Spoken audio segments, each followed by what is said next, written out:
Puji Tuhan. Shalom, selamat malam, saudara semua yang dikasihi Tuhan. Malam ini ada satu pesan yang Tuhan taruh di hati saya. Dan malam ini sebetulnya apa yang Tuhan taruh menjadi sebuah tema khotbah hari ini pada Mandi Service adalah sebetulnya merupakan sebuah panggilan yang utama di mana Tuhan itu memanggil saudara dan saya. Jadi saya percaya begini bahwa jangan kita berpikir bahwa panggilan utama Tuhan untuk saudara dan saya adalah berkhotbah, atau sibuk pelayanan, atau melakukan ini dan itu, tetapi ada satu hal yang luar biasa yang Tuhan singkapkan dan saya ingin bagikan pada saudara. Ini merupakan sebuah panggilan yang sebetulnya menjadi hati Tuhan yang terdalam buat saudara dan saya, dan sekaligus gaya hidup yang kita lakukan kalau kita memenuhi panggilan ini adalah sebuah gaya hidup yang justru akan membuat kita semua hidup di dalam berkat yang luar biasa.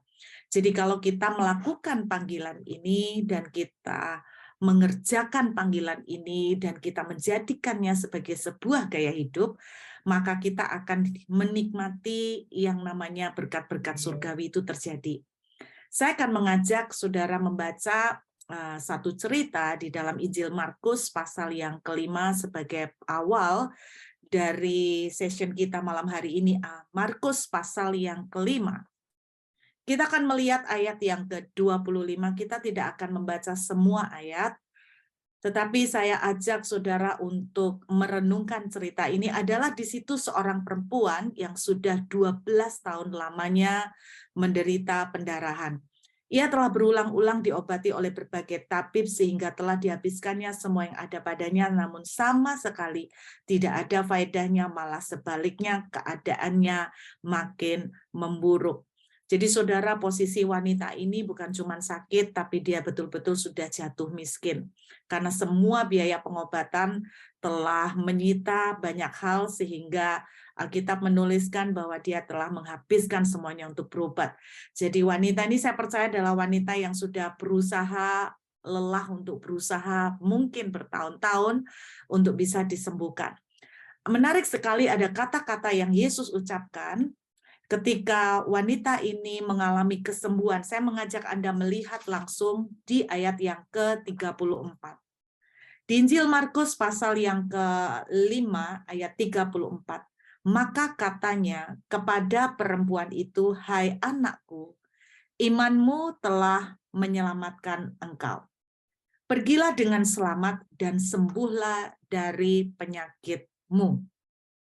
Di dalam bahasa Inggris itu kalimat yang dipakai itu berbeda sekali, saudara. Kalimat yang terjadi di dalam bahasa Inggris adalah go in peace, pergilah dalam damai sejahtera. Tetapi lebih tepatnya di dalam bahasa asli, karena perjanjian baru memakai bahasa Greek, bahasa Yunani. Di dalam bahasa Yunaninya dituliskan begini, go into the realm of peace. Maksudnya adalah pergilah dalam keadaan hati yang penuh dengan kedamaian. Masuklah dalam keadaan hati yang selalu di dalam tinggal dalam kedamaian. Itu maksud dari go into, pergilah masuk ke dalam hati keadaan yang penuh dengan selalu dalam kedamaian. Pergilah dan tinggal di dalam keadaan hati yang selalu tenang. Dan kemudian dituliskan begini, dan sembuhlah dari penyakitmu, bahasa aslinya dituliskan and stay healed, artinya tetaplah sembuh. Kalau boleh saya terjemahkan dengan bebas itu artinya seperti ini. Pergilah dengan keadaan hati yang terus-menerus dalam keadaan damai. Maka kamu akan terus tinggal di dalam kesembuhan. Saya menangkap arti dari ayat ini berarti begini. Tuhan memberikan satu pesan kepada perempuan pendarahan 12 tahun, supaya setelah dia sembuh, hatinya itu tetap penuh dengan ketenangan dan kedamaian, maka dia akan tetap dalam keadaan sembuh. Berarti saya menangkap pengertian yang lain. Kalau suatu saat hatinya nggak lagi tinggal dalam kedamaian dan ketenangan, maka tidak akan menutup kemungkinan sakit penyakit akan datang lebih buruk lagi. Saya menangkap satu hal bahwa ternyata ada hubungan yang sangat erat dari ayat 35 ini, 34-35 ini, bahwa ternyata kalau hati kita itu damai, maka kondisi kesembuhan akan mendekat kepada kita. Kalau kita dalam keadaan hati yang tenang, maka kesembuhan kita akan selalu tinggal di dalam kesembuhan. Bisa nangkep ya, saudara? Jadi rupanya ada hubungan yang kuat sekali kalau hati itu tidak tenang dengan sakit penyakit. Kita ingat bahwa dunia medis sendiri juga sudah membuktikan bahwa kalau hati kita itu tidak tenang, maka yang terjadi adalah stres. Dan ketika hati itu stres, maka bisa terjadi depresi, bisa terjadi penyakit macam-macam, bisa terjadi penyakit fisik maupun penyakit mental. Nah, pertanyaannya itu begini, apakah yang bisa membuat hati seseorang yang damai dan tenang menjadi tidak tenang lagi? Saya melihat satu faktor penyebab ketidaktenangan hati, yaitu kita lihat dari kitab Keluaran, pasal yang ke-14. Kitab Keluaran, pasal yang ke-14, saudara. Keluaran pasal yang ke-14, kita akan melihat sebentar.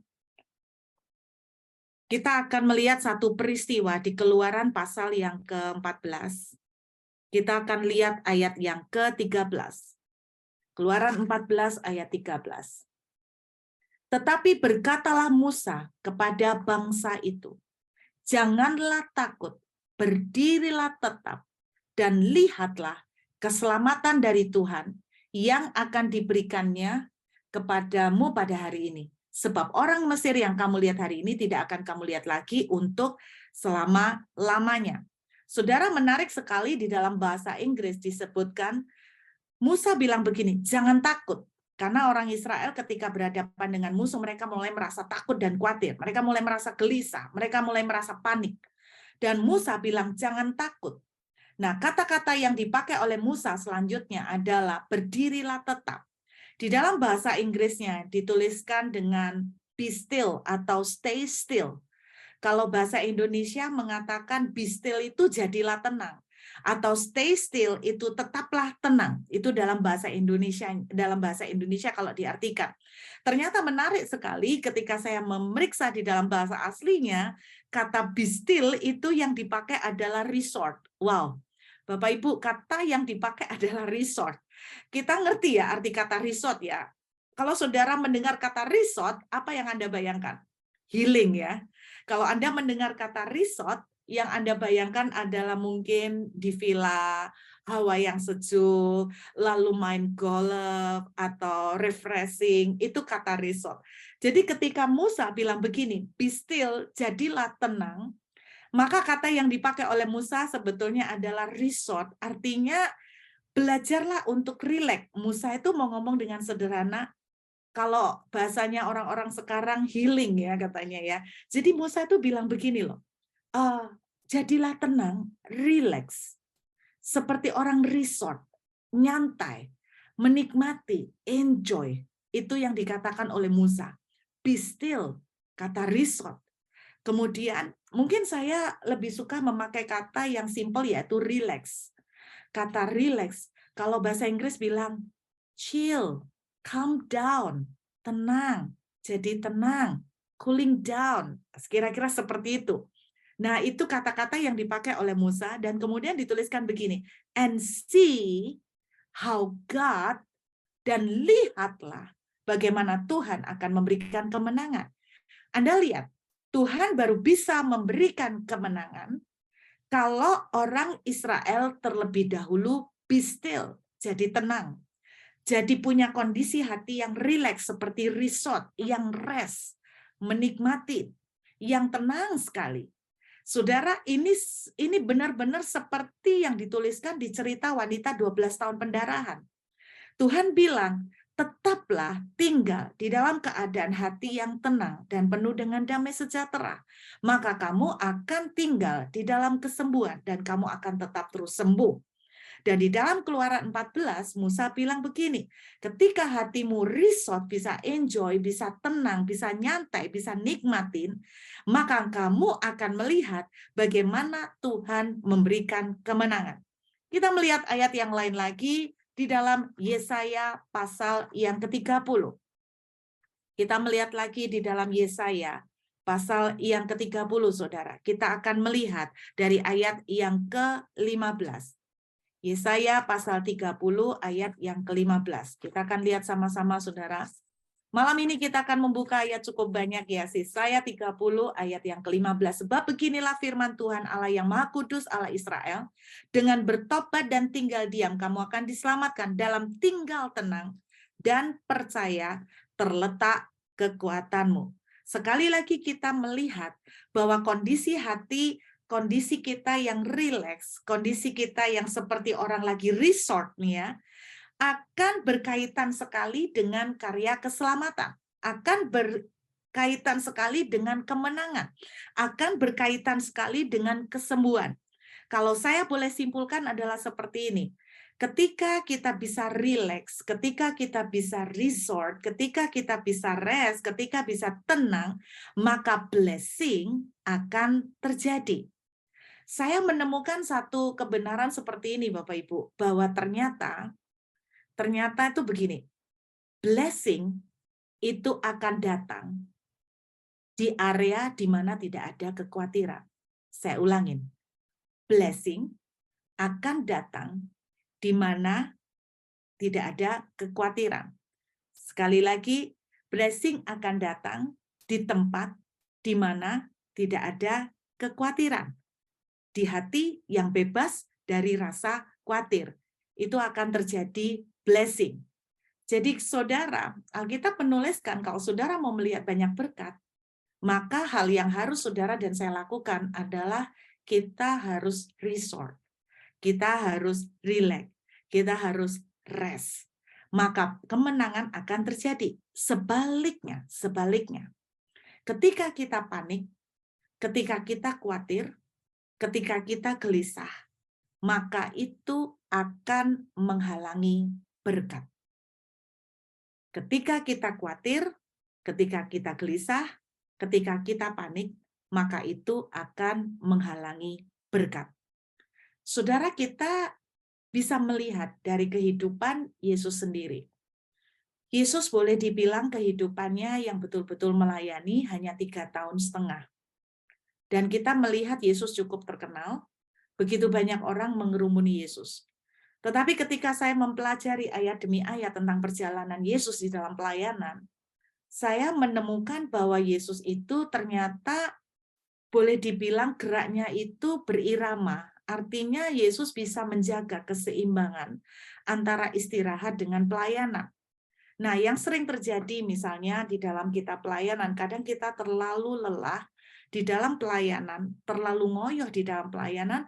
Nah, Anda akan lihat ketika kita terlalu lelah sehingga akhirnya muncul berbagai macam penyakit, muncul berbagai hal-hal, bahkan perilaku-perilaku yang keras, yang kasar akan muncul. Hot temper, suka marah, gampang tersinggung, dan sebagainya, nggak sabaran. Nah, saudara, ternyata saya melihat dalam kehidupan Yesus sebuah pola yang dia lakukan, yaitu Yesus tuh rileks sekali walaupun pelayanannya sangat padat, walaupun pelayanannya sangat banyak. Kita akan lihat ya. Sama-sama saya ajak Bapak Ibu, yuk kita melihat dari Injil Markus.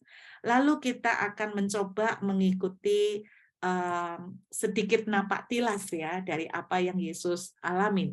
Kita lihat dari Injil Markus pasal yang keempat, ayat yang ke-38.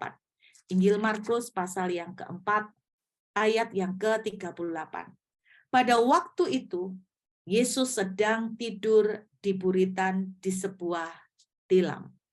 Maka murid-muridnya membangunkan dia dan berkata kepadanya, "Guru, engkau tidak peduli kalau kita binasa." Anda lihat, Yesus saya percaya juga begitu banyak pelayanan dia lelah, tapi Anda lihat, di tengah kapal pun, di tengah lautan pun, di tengah bahkan even di badai mungkin dia begitu lelah. Yesus memutuskan menyempatkan diri untuk tidur. Nah, Anda perhatikan, Di dalam kejadian ini kita tahu di dalam ayat 39 badai terjadi. Kemudian Yesus menghardik danau itu. Apa yang Yesus lakukan ketika Yesus menghardik danau, menghardik topan?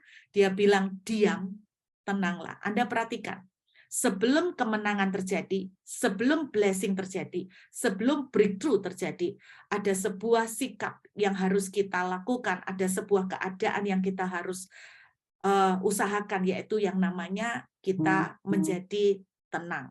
Kita dalam kondisi resort, seperti kata Musa, be still, menjadi relax. Nah, Yesus, Anda lihat, Yesus mencoba, istilahnya Yesus tetap memutuskan untuk tidur dan untuk istirahat. Kemudian kita tahu ceritanya di Markus pasal 5, Yesus pelayanan lagi. Yesus mengusir roh jahat dari orang yang kerasukan di Gerasa. Kemudian setelah itu Yesus pergi dan menyembuhkan anak Imam Yairus. Kita tahu kejadiannya, ada wanita pendarahan 12 tahun. Dan saudara kalau lihat, Anda lihat ayat 21 dari Markus pasal 5. Markus pasal 5, setelah Yesus menyembuhkan orang yang kerasukan di Gerasa, ayat 21 menuliskan Yesus, sesudah Yesus menyeberang lagi dengan perahu. Jadi Yesus menyeberang dengan perahu. Nah, saudara, waktu Yesus menyeberang dengan perahu itu membutuhkan beberapa waktu. Jadi ketika Yesus menyeberang dengan perahu kita sekitar 1 jaman, maka Yesus menyempatkan itu selalu untuk rest. Yesus ada punya waktu untuk rest. Nah, Anda lihat, kemudian Yesus bangun lagi dan Yesus menyembuhkan anak Yairus, kemudian kisah wanita pendarahan. Kemudian tidak lama setelah itu Anda lihat juga bahwa Yesus pulang ke rumahnya di Markus pasal 6. Yesus pulang ke rumahnya, ditulis di ayat 1. Kemudian Yesus berangkat dari situ dan di tempat dia tidak di tempat asalnya, sedang murid-muridnya mengikuti dia. Yesus pulang di Nazaret. Kita tahu ceritanya bahwa Yesus di Nazaret tidak pernah bikin mujizat. Ya kan? Kenapa? Karena orang Nazaret nggak ada yang percaya. Berarti Yesus boleh dibilang jadwalnya Yesus di Nazaret itu lagi lowong, Bapak Ibu. Karena nggak ada yang undang dia nih. Nggak ada yang undang dia jadi pengkhotbah. Karena di Nazaret dia ditolak. Jadi waktu Yesus di Nazaret, Yesus itu rest. Kita lihat.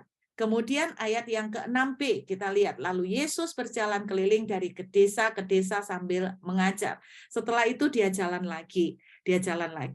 Nah, kemudian apa yang terjadi? Kita tahu ceritanya, kita lompat, kita tahu kisahnya kemudian di dalam Markus pasal 6 ayat 30, Yesus memberi makan 5.000 orang. Nah, sebelum Yesus memberi makan 5.000 orang, Alkitab menceritakan bahwa Yesus juga menyempatkan diri untuk istirahat. Dan setelah Yesus memberi makan 5.000 orang, kita lihat di dalam Markus pasal yang ke-6. Kita lihat Markus pasal yang ke-6, ayat yang ke-46. Setelah ia berpisah dari mereka, ia pergi ke bukit untuk berdoa. Ini juga merupakan momen di mana Yesus istirahat, di mana Yesus itu rest, di mana Yesus itu relax. Saudara, saya menemukan satu hal yang luar biasa bahwa bahkan Yesus sendiri, dia punya banyak jadwal, dia punya banyak kegiatan, tetapi Yesus itu boleh dibilang langkahnya itu nggak sampai gerusa-gerusu kayak orang kekurangan 24 jam itu kurang harusnya menjadi 37 jam atau 50 jam. Tapi Yesus itu jalan tapi dia pelayanan, waktu dia butuh istirahat dia harus istirahat, kemudian dia jalan lagi, kemudian dia pelayanan, dia istirahat lagi. Anda lihat, ini yang dilakukan oleh hidupnya Yesus, maka hidupnya Yesus walaupun 3,5 tahun tapi sangat efektif. Saudara, saya diingatkan bahwa kalau dipikir-pikir, saya jadi ingat satu binatang yang namanya kura-kura. Saya jadi ingat namanya kura-kura. Saudara tahu enggak, kalau binatang yang umurnya cukup panjang, itu antara lain adalah kura-kura. Setuju? Kura-kura usianya 100 tahun. Nah, Anda lihat, kenapa kura-kura itu umurnya panjang? Anda lihat kalau kura-kura jalan. Sangat rileks, betul.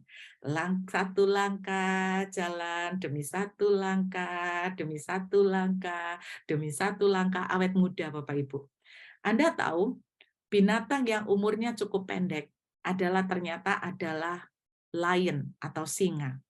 Saya kaget, ternyata singa yang hidup di dunia rimba, bukan yang di kurungan di kebun binatang. Singa yang hidup di dunia rimba, itu ternyata setelah diteliti memiliki kelenjar adrenalin yang 25 kali lebih berat daripada singa yang ada di kebun binatang. Jadi singa yang ada di dunia rimba mempunyai kelenjar adrenalin yang beratnya 25 kali lebih berat daripada singa normal yang di kebun binatang. Kelenjar adrenalin adalah kelenjar yang menghasilkan hormon stres. Berarti singa yang ada di dunia luar, dunia liar, dunia rimba, itu adalah singa yang memiliki hormon stres yang sangat tinggi. Kenapa? Karena kita tahu bahwa di dunia rimba, singa itu mau tidak mau dipaksa untuk bertempur cari teritori, dipaksa untuk berjuang cari makanan, dipaksa untuk bertempur untuk mempertahankan hidup. Jadi istilahnya di dalam dunia rimba, dia betul-betul terpacu, harus cepat, kalau tidak gerak cepat nggak dapat makan, harus garang, kalau tidak garang dia juga akan kalah dengan lawan, dia harus fight, dia harus berjuang dengan keras, kalau tidak dia tidak akan dapat teritori. Itu hidupnya singa. Dan makanya singa yang di dunia liar, di dunia rimba, ternyata diteliti memiliki umur yang sangat pendek dan tidak bisa hidup panjang umurnya.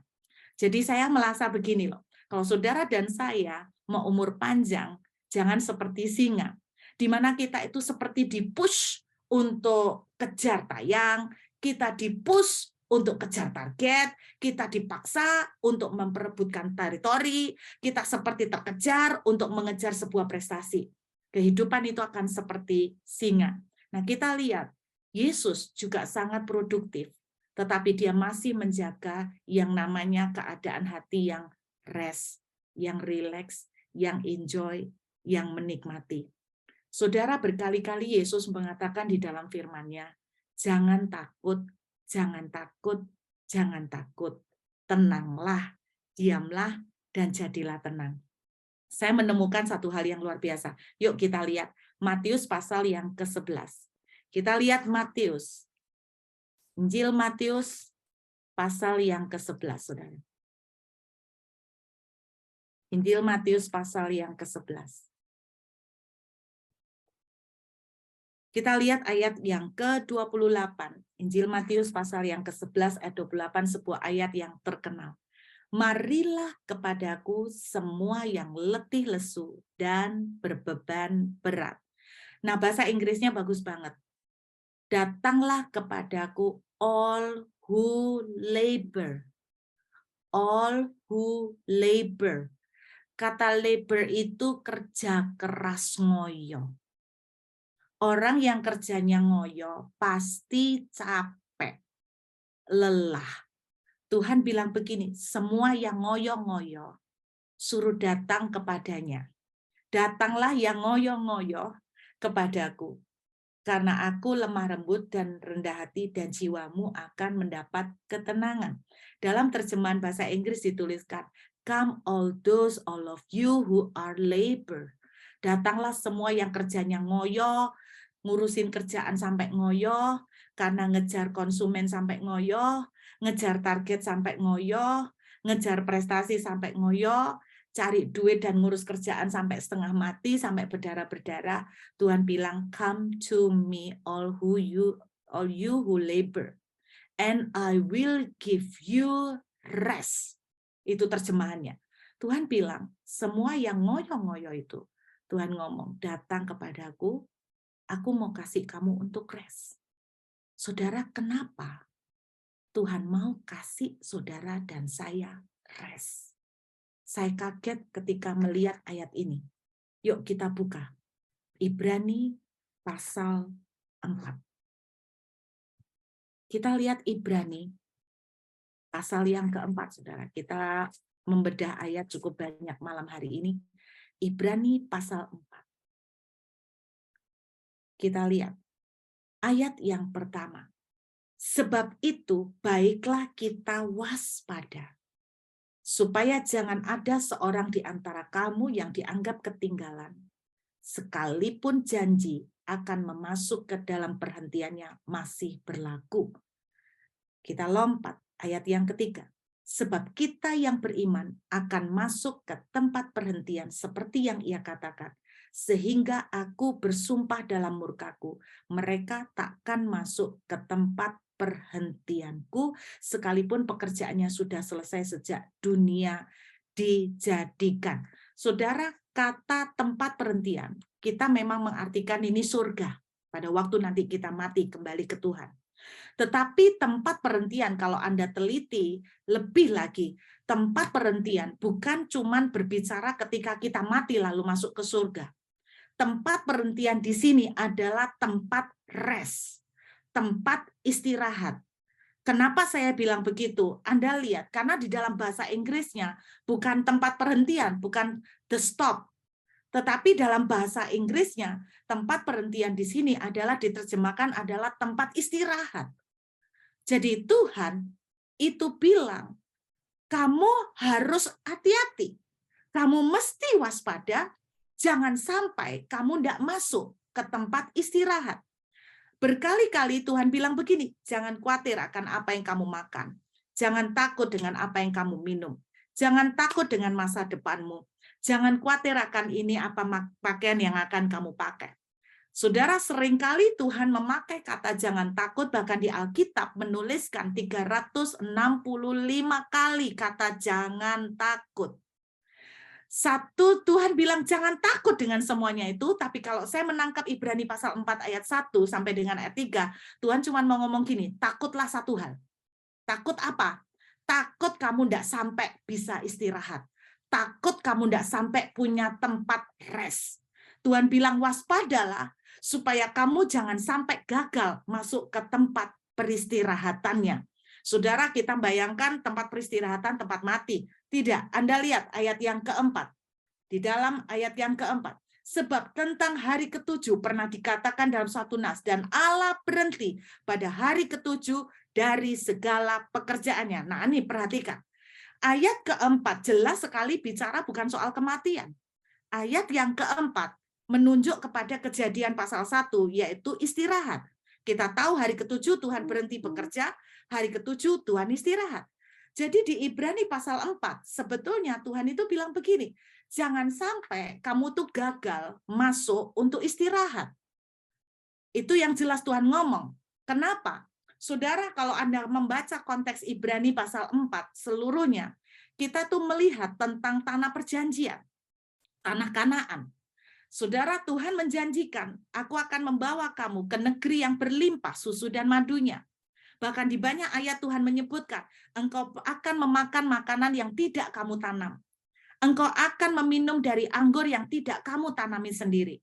Engkau akan menikmati rumah-rumah yang tidak kamu dirikan. Sebab akulah yang akan menyediakan semua itu. Saudara, Tuhan bicara tentang tanah perjanjian. Anda tahu sebetulnya itu bukan tanah perjanjian secara fisik saja, tapi pada waktu itu. Tetapi Tuhan memberikan sebuah pengertian lain, yaitu tanah di mana kita beristirahat. Dengan kata lain, ketika kita rest, ketika kita istirahat, ketika hati kita rileks dengan Tuhan, maka kita akan menikmati makanan yang tidak kamu tanam, minuman yang tidak kamu tanam sendiri, bahkan kamu akan menikmati rumah yang tidak kamu bangun, kamu akan menikmati semuanya itu. Sebab apa? Sebab aku yang menyediakan. Saudara, satu-satunya kerja keras yang Tuhan minta sama saudara dan saya adalah ayat 11.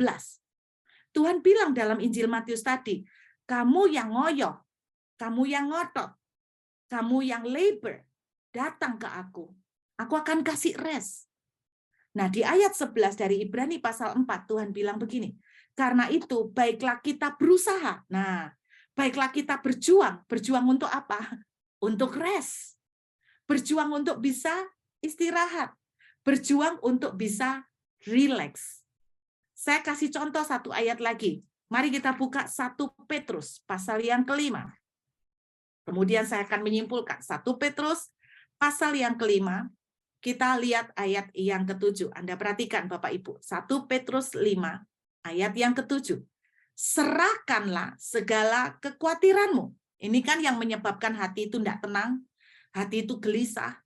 Berkali-kali orang Israel tidak tenang, gelisah. Itu yang membuat hati mereka tidak bisa tenang.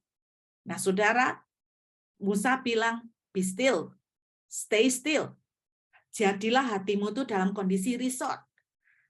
Enjoy, relax, bukan stres, bukan takut, bukan panik, bukan khawatir, bukan gelisah. Nah, ayat 7 bilang, serahkan segala kekhawatiranmu kepada Tuhan sebab Ia yang memelihara kamu. Ayat 8, perhatikan ayat 8. Sadarlah dan berjaga-jagalah. Anda lihat, lawanmu si iblis berjalan keliling sama seperti singa yang mengaum dan mencari orang yang dapat ditelannya. Anda lihat, konteks ayat 8 berkaitan dengan ayat 7 sebelumnya. Saya berusaha pelan-pelan ya. Ayat 8, iblis itu jalan keliling. Cari yang bisa dimangsa. Tuhan bilang begini, sadarlah dan berjaga-jaga. Jadi Tuhan mengingatkan melalui ayat ini, sadar dan berjaga-jaga. Suruh sadar dari apa? Ayat 7. Jangan khawatir. Jadi Tuhan bilang di ayat 7, jangan khawatir. Lalu ayat 8 Tuhan ingatkan, sadarlah dan berjagalah. Sebab iblis akan mencari mangsa. Mangsa apakah yang dicari oleh iblis? Mangsa hati yang khawatir. Nah, dengarkan Bapak Ibu. Ketika hati kita gelisah, ketika hati kita takut, panik, tidak tenang, maka saudara akan menjadi mangsa dari iblis untuk ditelan. Kenapa? Karena iblis tahu kalau hati saudara dia akan siap. Jadi ketika kita gelisah, itu sebabnya ketika kita gelisah, kita sedang membuka pintu lebar untuk iblis mencaplok kita. Dan ketika kita gelisah tidak tenang, ketika kita khawatir, ketika kita takut, maka iblis akan punya kesempatan luas untuk menghabisin kita, sehingga kita tidak bisa melihat berkat.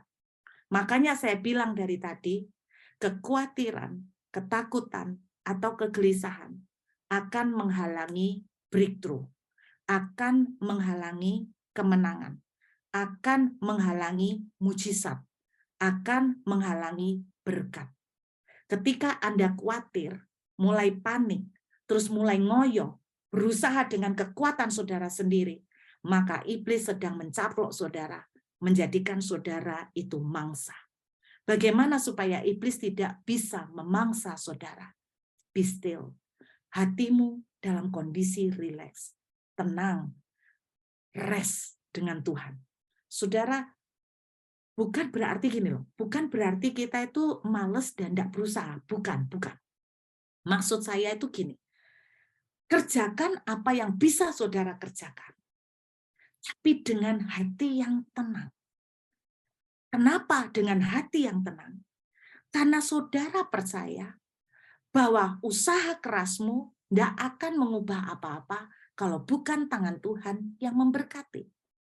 Kalau saudara bisa mengerjakan dengan tenang, pelayanan dengan tenang, Anda akan percaya bahwa Tuhan yang bisa memberkati saudara. Maka ketika saudara bisa melakukan itu dengan rileks, maka Anda akan melihat banyak blessing yang terjadi di kemudian hari. Saya mau cerita satu kejadian nyata yang baru terjadi sekitar 2 minggu yang lalu. Lebih kurang 2 minggu yang lalu saya dapat kabar, tapi seminggu sebelumnya, jadi 3 minggu. Sekitar 3 minggu yang lalu, seorang dari Melbourne menghubungin saya. Teman saya dari Melbourne, dan dia bilang begini, C, ada teman saya yang saya minta tolong CC kalau bisa ngomong sama dia. Kenapa? Dia ini memutuskan untuk meninggalkan Tuhan. Dia memutuskan untuk tidak gereja-gerejaan. Loh kenapa? Dia ini usahanya untuk mengajukan permanen residen itu gagal terus. Dan salah satu yang menyebabkan dia gagal, Bapak Ibu, karena Inggrisnya tidak memenuhi persyaratan. Nah, di sini bahasa Inggris untuk memenuhi persyaratan minimal ujian IELTS itu harus angka 6. Dia masih di angka 5. Anda jangan bilang angka 5 ke 6 selisih 1 itu gampang. Saudara di dalam ujian IELTS selisih setengah itu setengah mati. Jadi kalau dari 5 terus standarnya harus 6, itu saya boleh bilang itu secara manusia susahnya minta ampun. Dan yang mengagetkan, suami istri ini memperjuangkan untuk bahasa Inggris ini 37 kali tes. 1 kali tes, $300 lebih. Anda hitung 3 juta lebih kalikan 37 kali. Bukankah itu sudah 90 juta sendiri lebih? 37 kali tes bahasa Inggris gagal. Dan bulan Maret ini adalah penentuan terakhir. Karena di bulan Maret ini usianya mencapai 46 tahun. Nah, di dalam pengurusan permanen residen, usia tidak boleh lebih dari 45 tahun. Jadi ketika dia memasuki 46, kiamat sudah. Nggak ada harapan. Nah, saudara, 45 tahun maksimal. Nah, dia bilang 46 itu sudah bulan Maret ini. Jadi dia tidak punya kesempatan lagi. Seandainya dia umurnya masih cukup untuk mengajukan PR, dia akan, saya percaya, biarpun 100 kali ujian IELTS dia akan lakonin. Saya nanya kok sama dia, kamu ujian IELTS, misalnya nih umurmu masih nutut, kamu mau ujian IELTS terus? Iya, C. Pokoknya aku ndak mau tahu, aku harus PR. Terus saya bilang gini, meskipun kamu ndak PR, kenapa sih? Kamu kan ndak mati toh. Kamu pulang Indonesia juga nggak masalah kan? Ndak mau, C. Pokoknya aku ndak mau. Harus PR. Harus PR. Ndak peduli ya apa carane, harus PR. Aku mau habis berapapun, pokoknya harus dapat PR. Bahkan dia terakhir mengancam, Tuhan kalau ndak dapat PR, aku ndak akan ke gereja lagi. Bahkan dia ngomong begini, Tuhan itu ya, C, kalau aku ndak ke gereja, Tuhan yang sedih. Dia bilang begitu, nggak kurang ajar toh. Kalau aku ndak ke gereja, Tuhan yang sedih loh kehilangan aku. Saya bilang begini, kamu kurang ajar banget. Kamu pikir kamu ndak ke gereja, Tuhan itu butuh kamu. Kamu yang ke gereja itu karena butuh Tuhan, bukan Tuhan yang butuh kamu. Jangan dibalik. Tapi kan Tuhan sedih, satu domba hilang kan Tuhan sedih. Ya Tuhan sedih, tapi ya sudah, Tuhan akan lepasin karena kamu mokong kayak gitu, karena kamu kurang ajar. Saya bilang begitu, saudara. Jadi dia ngotot. Dan ketika dia ngotot, saya biarkan dia emosi, saya biarkan dia marah, saya biarkan dia meluap-luap. Dia cerita, saya ini berjuang kurang apa? Saya bela nih sekolah seperti ini. Apapun, C, pokoknya saya harus dapat PR, saya tidak mau pulang Indonesia tanpa mendapatkan permanen residen. Dan saya akan memperjuangkan sampai titik darah penghabisan. Wah, sangar Bapak Ibu. Ini orang Surabaya bilang nih, semangatnya 45 militan luar biasa untuk memperjuangkan PR. Dia ngoyonya setengah mati. Lalu saya bicara begini, kamu tahu bagaimana cara Tuhan membuat mujizat? Bagaimana, C? Relakan. Relakan apa, C? Relakan kamu nggak dapat PR. Wah, langsung marah-marah. Ya nggak mau, C. Aku harus dapat PR. Aku harus dapat PR. Saya bilang, relakan kamu nggak dapat PR. Ikhlaskan kamu nggak dapat PR. Kalau memang Tuhan mau bawa kamu pulang ke Indonesia, percayalah Tuhan akan memberikan yang terbaik buat kamu. Enggak bisa, C. Pokoknya apapun akan kau perjuangkan. Sampai 1 jam saya ngobrol di telepon, Bapak Ibu. Sampai berdebat dengan dia, sampai akhirnya dia bilang begini. Ya, C, saya mau nurut. Jadi saya bilang, sekarang mulai hari ini, ketika kamu berdoa, belajarlah nerima. Dapat, enggak dapat, disyukurin. Dapat puji Tuhan, enggak dapat, bilang, Tuhan, Engkau tahu yang terbaik. Ikhlas. Hatimu harus rileks. Sudah enggak usah ngoyo, enggak usah ngotot, enggak usah sampai berdarah-berdarah untuk memperjuangkan pakai kekuatanmu sendiri. Sekarang kamu relakan, menyembah sama Tuhan. Nyembahnya jangan minta PR, nyembah sama Tuhan, bilang sama Tuhan, terima kasih, aku memang kepengen PR, tapi kalau memang aku harus pulang, beri aku kekuatan untuk menerima dengan sukacita. Udah nyembah, gak usah doa minta PR lagi, udah ndak usah mikir ke situ, ndak usah ngoyo lagi, lepasin. Saya bilang gitu. Siap ndak lepasin? Oh, setelah beberapa menit sambil nangis dia bilang, iya C, saya lepasin sudah. Oke, hatimu sudah tenang? Iya C, rela. Ya, ndak gampang sih C, tapi aku mau belajar mengikhlaskan. Oke, kalaupun pulang Indonesia oke ya. Ya C, minta Tuhan kekuatan. Oke, sekarang nggak usah mikirin PR, sudah nikmati waktu yang ada, nikmati dengan keluargamu, nikmati hahaha, belajar tenang. Oke, ya nurut ya. Ya, 1 minggu kemudian saya ditelepon sama dia. Dia teriak-teriak di telepon. Saudara ajaib, pengajuan permanen residennya dikasih sama pemerintah. Walaupun Inggrisnya masih tetap 5. Nah, jangan Anda pikir Inggrisnya berubah jadi 6. Sampai di pemerintah Inggrisnya jadi 6. Enggak, Bapak Ibu. Inggrisnya tetap 5. Sampai lawyer yang menguruskan suratnya, dia geleng-geleng kepala. Bagaimana mungkin Inggris sudah dari mana-mana 5 dan tidak memenuhi syarat. Tapi Tuhan bisa membuat itu. Ketika hati kita rest dengan Tuhan. Ketika kita rileks, kita bukan tidak melakukan apa yang bisa kita lakukan. Iblis seringkali menuduh loh Bapak Ibu. Iblis seringkali menuduh. Loh kamu kalau tenang, kamu rileks, kamu lebih kalem begini, nanti tambah berantakan, nanti begini. Iblis akan berusaha membuat saudara panik. Kalau kamu tidak bikin apa-apa, kalau kamu kurang ngoyo, kamu tidak akan berhasil. Kalau kamu kurang kerja keras, kamu tidak akan berhasil. Saudara, iblis akan selalu tuduh saudara dan saya. Tetapi firman Tuhan punya hukum yang berbeda dengan hukum dunia. Hukum dunia mengatakan ngoyolah. Hukum dunia sampai berdarah-berdarah. Tapi Tuhan mengajarkan kepada kita, be still and see how God. Jadilah relax dan lihat bagaimana Tuhan bekerja. Saudara miliki hati yang rileks, miliki hati yang tenang. Maka saudara akan melihat kemenangan yang daripada Tuhan. Sebetulnya gini, tujuan utama saudara dan saya bukan mendapatkan tanah Kanaan yang penuh madu dan susu.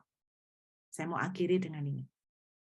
Tujuan utama saudara dan saya bukan madu dan susu. Sama seperti kitab Kejadian ketika kisah penciptaan. Tujuan utama Adam dan Hawa ditaruh sebetulnya bukan hari pertama sampai hari ke-6 itu. Yaitu bingung mengelola taman, bingung mengelola binatang, bukan itu. Tetapi saya mau ajak lihat Anda, melihat intinya. Di Kejadian, tujuan utamanya adalah hari ke-7. Adalah hari rest. Saya tunjukkan. Yuk kita buka ayat terakhir dari kitab Kejadian. Kita lihat ayat yang terakhir malam ini, Kejadian pasal yang kedua. Kita lihat ayat yang pasal yang kedua, ayat yang kedua. Kejadian 2 ayat 2. Saya ini suka angka 2 Bapak Ibu. Diingat Yesaya 22 ayat 22. Ketika Allah pada hari ke-7 telah menyelesaikan pekerjaan yang dibuatnya itu. Lihat, berhentilah ia pada hari ke-7 dari segala pekerjaan yang telah dibuatnya. Tuhan istirahat. Betul Bapak Ibu? Tuhan istirahat. Lihat ayat yang ketiga. Lalu Allah memberkati hari ke-7 itu dan menguduskannya. Anda tahu arti kata Allah memberkati? Allah melepaskan semua kekuatannya di hari ke-7. Allah melepaskan dunamosnya, kekuatan seperti dinamit dilepaskan pada hari ke-7. Anda perhatikan cara Tuhan mencipta.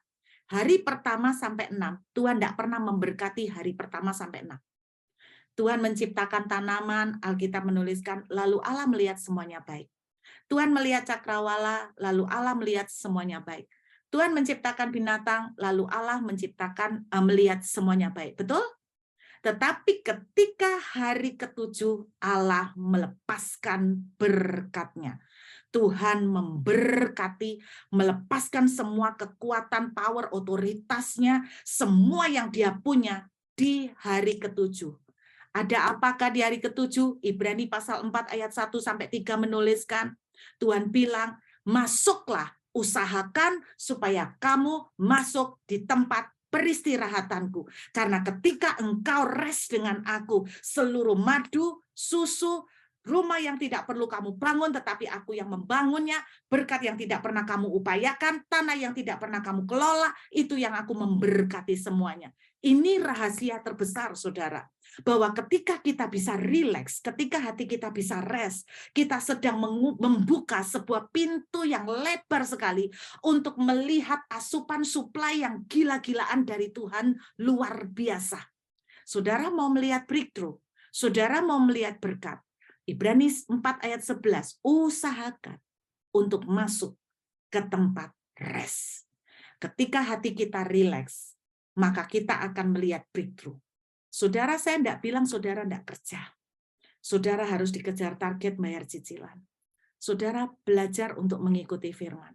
Ketika saudara bisa tetap rest, hati saudara tetap rileks, ia dikerjakan dengan baik. Tapi nggak sampai ngoyo, sampai stres, sampai panik, sampai gelisah, sampai khawatir. Anda akan melihat hari ketujuh, hari perhentian, Tuhan mencurahkan berkat gila-gilaan. Jangan kaget bahwa ketika Anda mulai belajar resort dengan Tuhan, Anda akan melihat breakthrough terjadi. Anda akan melihat berkat. Tujuan utama saudara dan saya sebetulnya bukanlah tanah yang berlimpah susu dan madu. Nah, kita seringkali fokusnya kepada tanah yang berlimpah susu dan madu. Tujuan utama kita, masuklah ke tempat istirahat dengan Tuhan. Istirahat dengan Tuhan, itu tujuan utama kita. Bukan tanah Kanaan yang berlimpah susu dan madu. Tujuan utama saudara bukan pekerjaan saudara berhasil diberkati banyak. Tujuan utama saudara adalah saudara rest dengan Tuhan. Maka tanah yang berlimpah susu madu otomatis akan disuplai buat saudara dan saya. Ketika saudara dan saya bisa rileks, hati kita bisa resort dengan Tuhan, Anda akan melihat karya Tuhan yang besar akan dicurahkan berlimpah-limpah luar biasa atas kita semua. Amin. Saudara, saya teringat satu kata. Anda ingat kata Tuhan menyembuhkan, Rafa. Jehovah Rafa, Allah yang menyembuhkan. Sangat luar biasa ternyata. Sekarang saya lagi sekolah, Bapak Ibu. Saya lagi sekolah Biblical Hebrew dengan Israel. Jadi saya belajar tentang bahasa Ibrani Yunani. Saudara, saya menemukan bahwa ketika Anda menemukan kata Rafa, sebetulnya kesembuhan, Rafa, Yehova Rafa, Allah yang menyembuhkan. Kata Rafa itu berasal dari kata Rafah. Ada penambahan he. Kata Rafah itu artinya, he itu Rafah itu artinya, hanya itu artinya relax. Rafah, relax.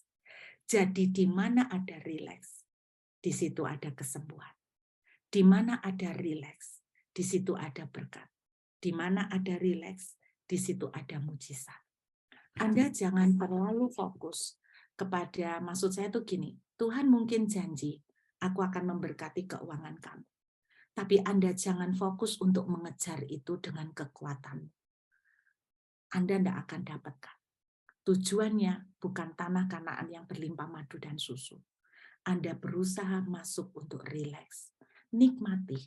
Kerjakan apa yang bisa saudara kerjakan bersama dengan Tuhan. Nikmati. Jadi tenang. Rileks saudara. Maka apa yang terjadi? Tiba-tiba tanpa sadar, Anda akan melihat berkat. Saudara pernah tidak merasakan waktu sakit? Misalnya contoh sakit. Waktu Anda sakit dirasa-rasain, sakitnya tambah kerasa sakit, betul nggak? Tapi ketika Anda sakit, terus Anda mengalihkan ke yang lain, nggak dipikirin. Tahu-tahu Anda bilang begini, loh kok sakitnya hilang ya? Betul? Betul? Itulah yang terjadi. Ketika hati kita bisa rileks, maka berkat akan terjadi. Inilah panggilan Tuhan yang utama sebetulnya buat kita. Anda bukan fokus pada hari pertama sampai ke-6 di mana kerja ngoyo untuk mengurus tanaman, mengurus binatang. Tuhan memberkati dan menguduskan hari istirahat. Tuhan artinya mengajak saudara dan saya, berjuanglah untuk istirahat. Bukan berjuanglah untuk menghasilkan breakthrough. Berjuanglah untuk punya hati yang bisa tetap rileks, tetap tenang. Lakukan apa yang bisa saudara dan saya lakukan. Dan Anda akan melihat bagaimana Tuhan bekerja dengan cara yang luar biasa. Amin. Saya berharap bahwa firman Tuhan malam ini boleh menjadi satu kekuatan. Kita semua punya target. Kita semua punya impian. Kita semua punya misi. Kita semua punya visi. Tetapi saya mau ingatkan, tujuan utama kita bukan ngoyo, pakai kekuatan kita untuk mengejar visi, mengejar impian, mengejar target. Tujuan utama kita, sebuah high calling, panggilan Tuhan yang tertinggi adalah di hari ke-7, yaitu masuklah dalam peristirahatanku. Bahwa ketika kita bisa istirahat, ketika kita bisa rileks, maka kita akan melihat tanah yang berlimpah-limpah, visi, impian, dan target yang bahkan kita tidak pernah membayangkan Tuhan bisa memberikan lebih daripada apa yang kita harapkan. Tuhan ingatkan di dalam Injil Matius, kenapa kamu itu khawatir? Lihatlah bunga bakung di ladang. Tidak pernah labor, tidak pernah kerja keras. Tapi mereka kudandanin. Bahkan Tuhan bilang begini, kecantikan mereka. Tuhan bilang begini, pakaian dan kemegahan Salomo pun tidak bisa mengalahkannya. Wow. Terus Tuhan bilang, betapa lebihnya kamu, anak-anakku. Berarti Tuhan mau dandanin saudara dan saya melebihi Salomo. Amin. Saudara, tidak ada orang yang sesukses dan sekaya Salomo kalau kita bicara soal materi. Tuhan mau mendandanin saudara dan saya seperti Salomo, lebih daripada Salomo. Tuhan bilang, jangan khawatir, sebab aku mengasihi engkau. Kalau burung di udara yang tidak pernah bekerja, tidak pernah berlelah-lelah, aku pelihara, apalagi kamu anak-anakku. Mari Bapak Ibu, saya mengingatkan malam hari ini di Mandi Service. Mari kita balik ke panggilan kita yang utama, yaitu masuk ke tempat peristirahatan. Amin. Yuk kita berdoa beberapa saat ini. Terima kasih Bapak, kami mengucap syukur. Tuhan, terima kasih buat malam ini. Ketika Tuhan mengingatkan menaruh pesan ini dalam hidup saya beberapa hari yang lalu, saudara, saya menangis dalam hadirat Tuhan. Saya punya impian, saya punya visi. Dan kadang-kadang saya tuh berusaha untuk mikirin sampai lelah, ngoyo untuk mengejar itu. Tetapi Tuhan mengingatkan saya satu hal yang perlu seperti Maria, duduk di kaki Tuhan. Maka semua yang terbaik diberikan kepada dia. Ibrani pasal 4 memberikan sebuah ingatan kembali untuk kita dipanggil masuk ke tempat peristirahatan. Ketika hati kita bisa rileks, ketika hati kita bisa mulai tenang. Seperti perempuan pendarahan Tuhan mengingatkan. Tuhan mengingatkan, go into the word of peace. Tinggallah selalu dalam keadaan hati yang penuh dengan ketenangan. Maka, you will stay healed. Engkau akan tetap tinggal dalam keadaan sembuh dan sehat. Kalau boleh saya katakan, ketika saudara dan saya tetap tinggal di dalam hati yang tenang, maka saudara dan saya akan tetap penuh dengan berkat. Blessing datang di tempat yang bebas dari kekhawatiran. Bapa, aku berdoa memberkati semua anak-anak Tuhan yang hadir pada Zoom malam hari ini, dimanapun mereka berada, baik mereka sedang mendengarkan melalui Zoom maupun lewat YouTube. Tuhan, aku berdoa buat mereka. Tuhan tahu impian mereka. Tuhan tahu kerinduan mereka. Tuhan ingatkan lagi, Jangan dibiarkan hatimu dikuasai dengan ketakutan dan kekhawatiran dan kepanikan Paulus. Tapi Tuhan ingatkan, jangan biarkan ketakutan, kekhawatiran, kegelisahan menguasai kamu. Tuhan tahu kamu butuh banyak hal. Tuhan tahu. Tapi Tuhan bilang kembali ke hati. Perjuangkan. Seperti kata Ibrani pasal 4 ayat 11. Perjuangkan hatimu untuk tetap tenang. Perjuangkan hatimu rileks. Bekerjalah dengan rileks hati. Bekerjalah dengan hati yang tenang. Kerjamu keras, tapi hatimu tetap tenang. Kerjamu rajin, tapi hatimu tetap penuh dengan ketenangan. Maka engkau akan melihat tanah berlimpah madu dan susu. Tuhan bisa sediakan bagi engkau. Engkau akan melihat ketika engkau rileks, berkat itu akan mengalir dalam hidupmu. Tuhan mengingatkan kepada Pak Edward. Bukankah Tuhan sudah berbicara kepadamu beberapa hari yang lalu? Juga mengenai hari ini. Tuhan meneguhkan kembali bahwa tujuan utama bukanlah tanah Kanaan. Saya pun merindukan tanah Kanaan. Saya merindukan sebuah tanah Kanaan. Tapi Tuhan mengingatkan saya beberapa waktu ini. Tujuanmu adalah kamu masuk di dalam rest dengan aku. Kamu menjalani hari demi hari. Apapun yang ada, kerjakan dengan rajin, dengan terbaik. Apapun yang ada, kerjakan dengan maksimal, tapi hatimu tetap tenang. Maka engkau akan melihat breakthrough. Engkau akan melihat terobosan. Engkau akan melihat berkat-berkat yang tidak terduga. Lebih daripada ekspektasimu. Seperti Tuhan katakan, mendandani bahkan lebih bagus daripada pakaian kemegahan Raja Salomo. Tuhan mengingatkan kepada yang namanya Hadi. Saya nggak tahu dimanapun Anda. Tetapi Tuhan katakan, be still. Tuhan ingatkan Yesaya 30. Jadilah tenang. Tapi kamu selalu dikejar dengan ketakutan sehingga engkau berusaha ngoyo. Engkau berusaha panik dan berusaha cari pertolongan dari kanan kiri, dari saudara-saudaramu, dari teman-temanmu. Engkau berusaha untuk gali lubang yang satu, engkau berusaha gali cara yang lain, dan itu akan membuatmu lelah, dan Tuhan katakan keadaanmu akan menjadi semakin lebih buruk. Tetapi Tuhan mengingatkan kepadamu malam hari ini, jadi tenang, kembali jadi tenang, berjuanglah, berusahalah untuk menjadi tenang. Bekerjalah tetap, tetapi dengan hati yang tenang. Karena engkau belajar mempercayai Tuhan.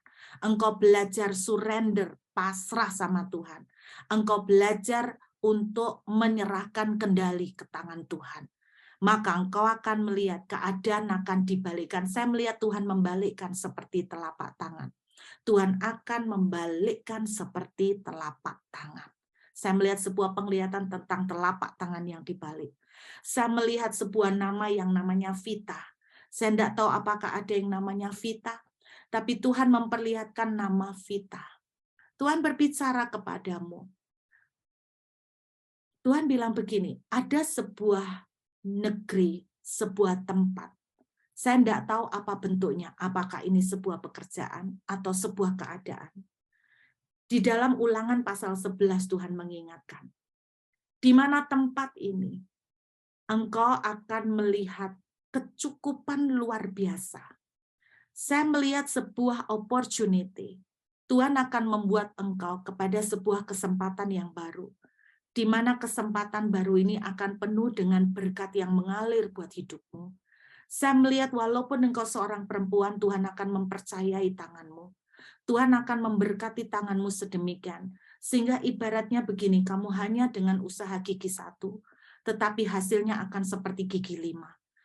Walaupun usahamu seperti 1 langkah, tapi hasil yang kamu terima adalah seperti orang berlari. Itu yang akan terjadi.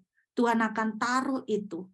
Saya melihat itu yang diingatkan Tuhan mengenai Ulangan pasal 11.